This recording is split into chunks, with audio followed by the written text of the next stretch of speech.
Assalamualaikum warahmatullahi wabarakatuh. Perkenalkan, nama saya Bima Triabiu, NPM 1962201108, Program Studi Akuntansi, Fakultas Ekonomi dan Bisnis dari Universitas Muhammadiyah Bengkulu. Jadi di sini saya akan menjelaskan materi tentang persekutuan, pembentukan, operasi, dan perubahan keanggotaan. Langsung saja ke materinya.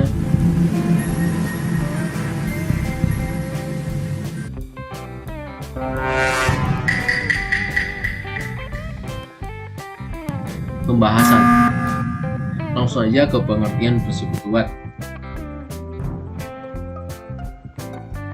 Pada KUHP Perbab 8 bagian 1 pasal 1618 menyatakan bahwa persekutuan adalah perjanjian antara dua pihak atau lebih yang setuju untuk menginvestasikan sesuatu ke dalam usaha agar memperoleh keuntungan dari persekutuan yang nanti akan dibagi di antara mereka.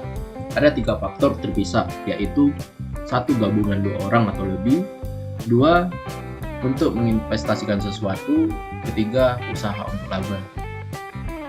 Selanjutnya, karakteristik persekutuan. Karakteristik utama lain dari persekutuan terkait dengan pembentukan dan operasi persekutuan yang terdapat pada KUH Paper dan KUHD. Selain itu, disajikan bab 16 dari KUH Paper dan KUHD terkait dengan pembaharan dan regulasi persekutuan, yaitu 1. Perjanjian persekutuan, 2. Persekutuan sebagai entitas terpisah, 3. Sekutu adalah agen persekutuan, 4. Kewajiban sekutu adalah kewajiban bersama, 5. Hak dan kewajiban sekutu, dan 6. Kepentingan sekutu yang dapat dialihkan dalam persekutuan, dan 7. Pengunduran diri sekutu. Selanjutnya, jenis-jenis persekutuan. Jenis-jenis persekutuan ada 3. Persekutuan terbatas atau limited partnership (LP). Dalam persekutuan terbatas atau LP terdapat paling sedikit 1 sekutu, namun suatu atau lebih sekutu terbatas. Sekutu umum bertanggung jawab secara personal dan atas kewajiban persekutuan dan memiliki bertanggung jawab hanya sampai dengan kontribusi modal, tapi tidak memiliki wewenang manajemen. Persekutuan dengan kewajiban terbatas atau limited liability partnership atau LLP. Persekutuan dengan kewajiban terbatas adalah di mana tiap sekutu memiliki tingkat perlindungan kewajiban sama. Tidak ada sekutu umum atau sekutu terbatas di LLP, sehingga tiap sekutu memiliki hak dan kewajiban sebagai sekutu umum, tapi dengan kewajiban hukum terbatas. Sekutu dalam LLP tidak bertanggung jawab secara personal atas kewajiban persekutuan, namun beberapa negara bagian telah mendefinisikan bahwa tiap sekutu dalam LLP bertanggung jawab penuh atas kewajiban persekutuan, tapi tidak akibat tindakan kelalaian profesional atau malpraktik dilakukan sekutu lain. Dan yang ketiga adalah persekutuan terbatas dengan kewajiban terbatas atau bahasa Inggrisnya adalah limited liability limited partnership atau singkatnya LLLP. Di sebagian besar negara bagian, persekutuan terbatas dapat memilih persekutuan terbatas dengan kewajiban terbatas. Di LLLP, setiap sekutu bertanggung jawab hanya atas kewajiban bisnis persekutuan dan tidak atas terjadinya malpraktik atau kesalahan yang dilakukan sekutu lain dalam berbisnis normal perusahaan. Keuntungan LLLP adalah tiap sekutu umum, walau bertanggung jawab atas manajemen persekutuan, tidak memiliki kewajiban personal atas kewajiban persekutuan, sama dengan persekutuan kewajiban yang diberikan di sekutu terbatas. Identifikasi sebagai LLLP atau persekutuan terbatas dengan kewajiban terbatas harus tercantum dalam nama atau identitas entitas. Selanjutnya adalah pendirian persekutuan. Salah satu keuntungan utama dari bentuk persekutuan adalah mudah dalam pendirian. Akta pendirian persekutuan harus mencakup hal-hal berikut: nama 1, nama dari persekutuan dan nama dari para sekutu, kedua, jenis usaha yang akan dijalani dan jangka waktu perjanjian persekutuan, ketiga, kontribusi modal awal dari masing-masing sekutu dengan metode di mana kontribusi modal di masa depan diterapkan. Keempat, penjelasan lengkap tentang distribusi keuntungan dan kerugian termasuk gaji, bunga atau saldo modal, bonus, batas penarikan dalam antisipasi laba, dan presentasi yang digunakan untuk mendiskusikan sisa keuntungan dan kerugian. Prosedur yang digunakan dalam yang kelima, prosedur yang digunakan dalam perusahaan persekutuan, seperti penambahan sekutu baru dan berhentinya sebuah sekutu. Keenam, aspek lain dalam operasi yang diputuskan oleh sekutu, seperti hak manajemen dari masing-masing sekutu, prosedur pemungutan suara, dan metode akuntansi. Selanjutnya, akuntansi untuk pembentukan persekutuan. Pada saat pembentukan persekutuan, diperlukan untuk melakukan penilaian yang tepat terhadap aset non-kas dan liabilitas yang dikontribusikan oleh masing-masing sekutu. Item yang dikontribusikan oleh sekutu akan menjadi kekayaan persekutuan. Persekutuan harus membedakan secara jelas antara kontribusi modal dan pinjaman yang diberikan oleh sekutu kepada persekutuan.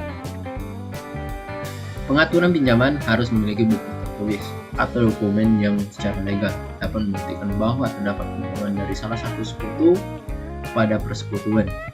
Penting juga untuk membedakan antara aset berwujud yang dimiliki oleh persekutuan dengan aset tertentu yang dimiliki oleh sekutu individu, tetapi aset tersebut digunakan oleh persekutuan.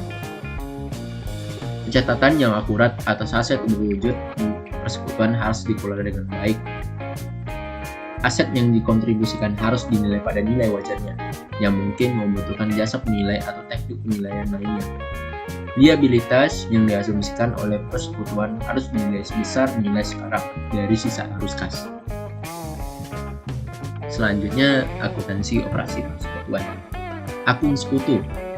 Persekutuan bisa mengelola beberapa akun untuk masing-masing sekutu dalam pencatatan akuntansinya.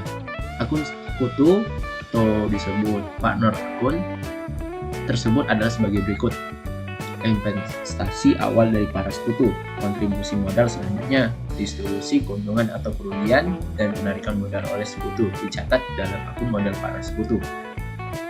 Setiap sekutu memiliki satu akun modal yang biasanya bersaldo kredit dalam keadaan tertentu. Kedua, akun pride atau penarikan. Para sekutu biasanya melakukan penarikan aset dari persekutuan sepanjang tahun untuk antisipasi keuntungan. Akun penarikan yang terpisah terkadang digunakan untuk mencatat penarikan periodik dan kemudian ditutup ke akun modal sekutu pada akhir periode. Ketiga, akun pinjaman. Akun pinjaman antara seorang sekutu dan persekutuan harus dilengkapi dengan dokumen pinjaman yang memadai, seperti surat perjanjian utang atau promissory note. Pinjaman dari sekutu ditunjukkan sebagai utang dalam pembukaan persekutuan, sama seperti utang lainnya. Tanpa semua sekutu menyetujui, persekutuan diwajibkan untuk membayar bunga pinjam kepada sekutu yang meminjamkan.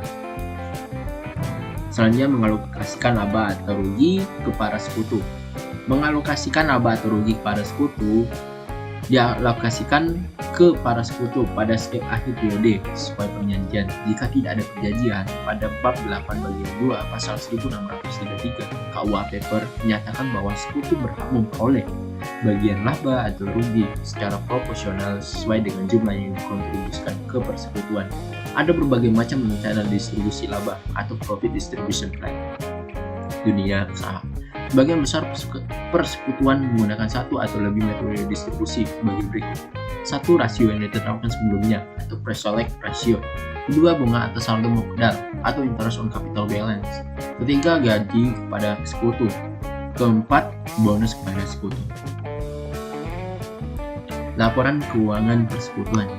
Sebuah persekutuan merupakan entitas pelaporan terpisah untuk tujuan akuntansi dan ada 3 laporan keuangan laporan: laba rugi, laporan keuangan, dan laporan arus kas yang biasanya disusun pada akhir periode laporan.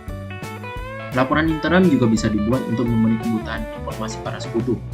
Selain ketiga laporan keuangan dasar, laporan modal sekutu atau statement of partner capital biasanya disiapkan untuk menyajikan perubahan akun modal sekutu untuk suatu periode.